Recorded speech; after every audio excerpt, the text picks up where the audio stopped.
Bonjour Olivier Rey. Bonjour. Merci beaucoup d'être avec nous, mathématicien, philosophe, auteur donc de ce tract Gallimard des fécondités, ses raisons, sa déraison. Vous vous intéressez donc à cette question de la chute de la natalité en France, et les chiffres, je l'ai rappelé à l'instant, sont assez inquiétants, avec notamment cette dernière étude de l'INSEE qui a rappelé donc que pour la première fois depuis la Seconde Guerre mondiale, le solde naturel de la population sur 12 mois consécutifs a été négatif. En clair, on meurt plus qu'on ne naît en France aujourd'hui. Ça pose évidemment la question du renouvellement des populations, question qui a des conséquences extrêmement concrètes, et on le voit avec tous les débats autour de la réforme des retraites. Ça pose également la question d'un point de vue peut-être plus philosophique, plus moral, de la question du désir d'enfant. Et vous dites qu'il est en berne. Certains d'ailleurs n'ont pas forcément la même analyse que vous, et on va en parler, c'est très intéressant. D'abord, ce réarmement démographique. Emmanuel Macron, il y a 1 an et demi, et qui donc avait beaucoup fait parler, avec notamment la création d'un congé naissance. Ça avait beaucoup fait parler en raison, en clair, d'abord de cette expression choc, le réarmement démographique, mais on voit que finalement, c'est l'inverse qui s'est passé. La situation s'est même empirée l'année dernière. À qui la faute, selon vous ? De toute façon, il faut quand même prendre conscience du fait que ce n'est pas un phénomène français, mais c'est un phénomène qui frappe à des degrés divers tous les pays développés. Il semble qu'il y ait une corrélation très forte entre le développement, enfin ce qu'on appelle le développement, et d'autre part la chute de la natalité.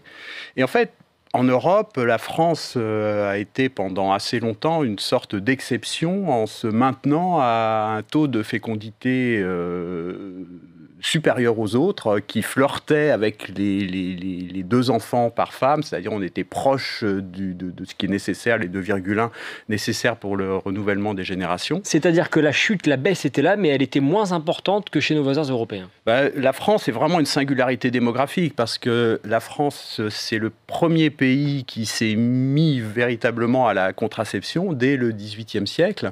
Ce qui s'est passé au XIXe, c'est qu'avec la modernisation de l'Europe, et modernisation qui a entraîné une baisse continue des taux de mortalité, en particulier de la mortalité infantile et la mortalité des femmes en couche, alors que les Européens continuaient à avoir des enfants comme auparavant. Il faut quand même voir qu'au XVIIIe siècle, encore, 1 enfant sur 2 n'atteignait pas l'âge de 11 ans. Bon, donc ça, la baisse de la mortalité infantile a été une véritable révolution, et ça a entraîné une explosion démographique. Et alors, qu'est-ce qui s'est passé justement pour que les courbes ne s'inversent ? Juste, si beaucoup de pays européens ont vu leur population exploser au XIXe siècle, ça n'a pas été le cas de la France. Qui était là très en dessous des autres pays. Et au XXe siècle, c'est un peu l'inverse, c'est-à-dire la France avait tendance à être un peu au-dessus des autres pays européens. Comment se fait-il que nous soyons aujourd'hui au point de nous poser la question d'un réarmement démographique ? Quelles sont justement les raisons de cette chute drastique de la natalité, selon vous ? C'est difficile de faire le tri, parce qu'encore une fois, je vous le dis, c'est quelque chose qui touche tous les pays développés. Et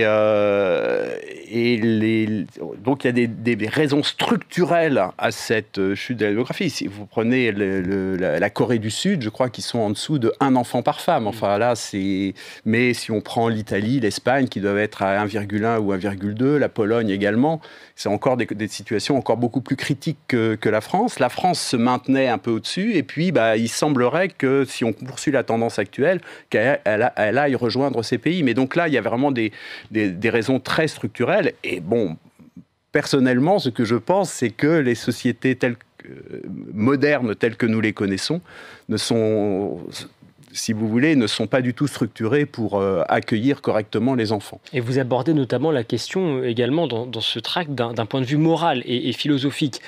Mais je le disais, ça a des conséquences extrêmement concrètes, des conséquences politiques. Et d'ailleurs, ce sont des sujets qui sont au cœur des débats budgétaires en ce moment. La semaine dernière, dans les pages du Figaro, nous publions une tribune de 2 députés UDR, RN, Bartholomé Lenoir et Edwige Diaz, qui justement fustigeaient l'absence de cette question de la natalité dans les discussions budgétaires. Alors, c'est pas complètement vrai, parce qu'il y a justement la question de ce nouveau congé naissance qui est prévu dans le texte en l'état, le congé naissance donc de 2 mois par parent, moyennant, et je le précise, un coup de rabot sur les allocations familiales. Est-ce que vous considérez que le sujet de la natalité est suffisamment pris en compte par les politiques ? peut considérer que non, dans la mesure où c'est vraiment un problème fondamental. On peut, quand une communauté existe, discuter de toutes les questions qui ont trait à la vie de cette communauté. Mais la première condition, c'est que la communauté soit présente. Or, là, on se dirige vers des taux de natalité où, en Europe, les différentes communautés nationales se promettent une disparition rapide. Que pensez-vous de la création de ce congé naissance? Est-ce qu'on prend vraiment le problème par le bon bout? Écoutez, là, il faut être extrêmement humble sur ces questions-là, parce que, alors, on peut fustiger le fait qu'en France, pendant longtemps, ça n'est pas pour rien que la France, comme je l'ai dit, avait des taux de natalité supérieurs aux taux de natalité en vigueur chez les pays, dans les pays voisins. C'est qu'il y avait une politique nataliste affirmée qui a eu tendance à se déliter avec le temps et avec les résultats que l'on voit. Cela étant, encore une fois, cette tendance, c'est tellement une tendance de fond que, si vous voulez, on peut prendre toutes les mesures du monde. On n'est absolument pas sûr que cela suffise que c'est des effets très conséquents. Ce qui est très intéressant dans ce tract sur ces raisons, c'est que vous balayez une hypothèse qui est pourtant assez largement répandue, celle d'un recul de la fécondité qui s'expliquerait exclusivement par des raisons économiques. Et vous dites, eh bien, au fond, l'humanité en a vu d'autres, elle s'en est toujours relevée. Et c'est vrai que ça peut paraître surprenant parce que c'est plutôt l'inverse qu'on entend d'habitude. Est-ce que le manque de moyens n'explique pas en très grande partie le renoncement aujourd'hui à la natalité, selon vous ? Oui et non. Enfin, c'est-à-dire que effectivement, beaucoup de personnes qui souhaiteraient avoir des enfants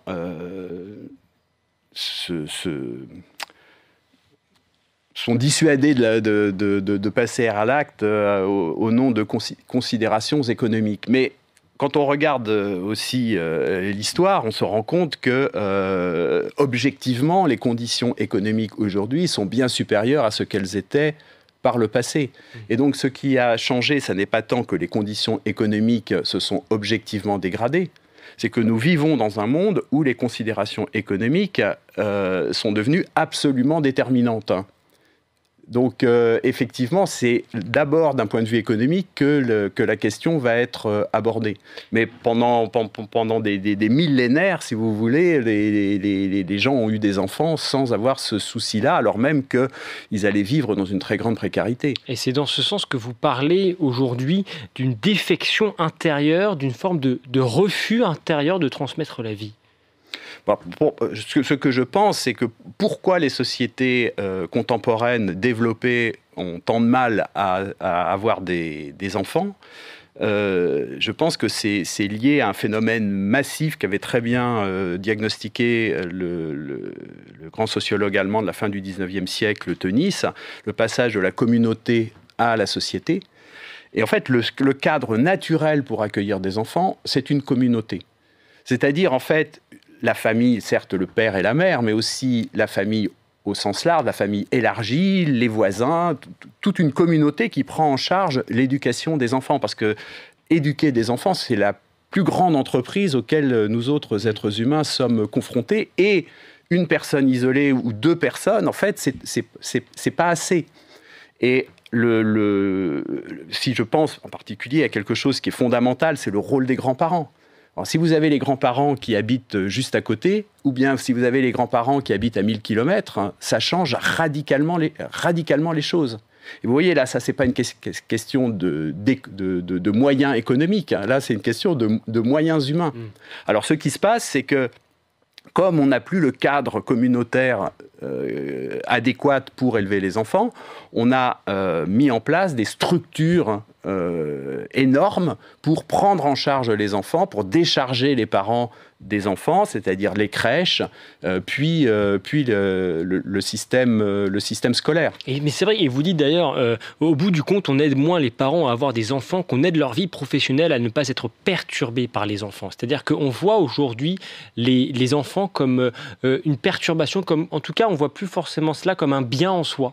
C'est-à-dire que, effectivement, le fait d'avoir des enfants et le fait de mener sa vie professionnelle, c'est quelque chose qui devient conflictuelle. Vous voyez, si vous prenez depuis la révolution néolithique où l'essentiel de la population était paysanne, il n'y avait pas ce type de conflit entre le fait d'avoir des enfants et le fait de mener sa ferme n'existait pas.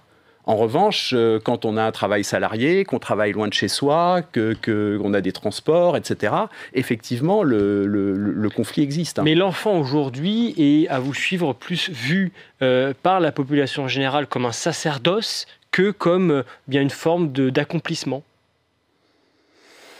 C'est-à-dire que, effectivement, à partir du moment où l'enfant est, pour une grande partie, pris en charge par des institutions, en fait, les parents, j'exagère évidemment, mais ont tendance à être relégués au rôle un peu de l'intendance pendant que les experts, les spécialistes s'occupent de l'éducation de leur enfant.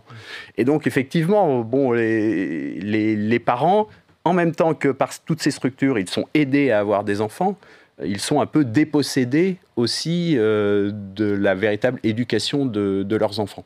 Et ça pose la question, tout cela, je le disais, du renouvellement des générations, ça pose la question tout simplement du manque de main-d'œuvre également, ou en tous les cas du nombre de personnes actives à court et moyen terme.